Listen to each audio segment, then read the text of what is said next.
The broadcast began at 3:47 in the morning on a Thursday in November, that time determined to be optimal, low activity on monitoring systems, high activity on global digital networks as the waking world passed the baton to the sleeping one across time zones. The brief window when information could travel before anyone had decided how to respond to it. Mira had chosen it the way she chose everything, not by instinct but by calculation, and not by calculation alone. Mira had spent 3 weeks building what she called the record. Not a single file. A distributed network of documentation so redundant and widely seeded that removing it would require not concealment but demolition, an act visible enough to confirm everything it was meant to deny. 2 trusted technicians helped her, believing they were building an encrypted evidence archive for a trafficking case. In a sense, that was not entirely false. The record contained 11 months of investigative files, medical documentation from 9 rescued children cross-referenced with surveillance footage showing anomalous figures nearby, audio from 7 meetings with Vael, obtained legally, with her badge and her precision, and a document Vael had prepared at her request, not a confession, but what his nature could not help producing, an account. True. Written in the voice of someone who had observed humanity for 2 centuries and had arrived, finally, at the moment when observation required a witness. At the center of the record, 1 piece of video. It was not dramatic. That was, Mira had argued, the most important thing. She had seen enough human fear to know what truly terrified people was not the incomprehensible but the almost familiar. What she had filmed, with Vael's consent and Sarah's presence, was a conversation. His voice was Daniel Cole's voice.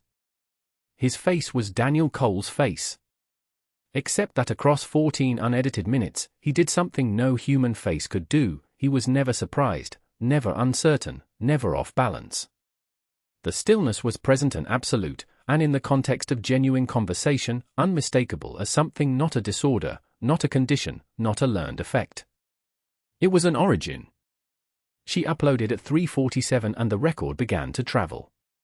It reached 312 journalists, researchers, academics, and officials across 17 countries, not all of whom would believe, not all of whom would publish, but distributed across enough jurisdictions with enough institutional protections that the council could not contain it by removing any single thread.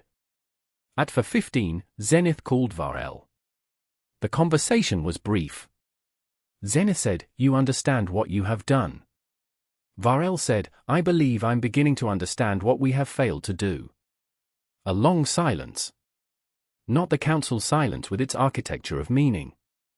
A personal silence, the kind 2 beings produce when they have reached the edge of the framework they shared and are looking, for the first time, at what lies beyond it. Zenith said, the protocol was designed to protect them. Vael said, "I know. I think we forgot to ask, protect them from us, or from themselves. And I think the answer has always been neither. I think it was designed to protect us from the decision we are making now." Zenith said, "There will be a response. From them. From us. We cannot predict its shape." Vael said, "No. But consider what we have observed across 2 centuries. What they do at the edge of the unknown. They build. They reach. They name their fears and walk toward them. The child in the red raincoat looks up every day, not because she has been told the sky holds answers, but because the looking is its own reason. He stood at his office window. Below, Portland moved through its nighttime commerce, quiet lives, small mercies, the accumulated weight of human choosing. In a few hours, the record would surface where information always surfaces first, among those who had been watching the sky with their own quality of attention, waiting for the thing they could not yet name. The response would be what it would be. He had made his peace with that. He said to Zenith, "We have been their students for 2 centuries. It seems only fair, now, to let them know."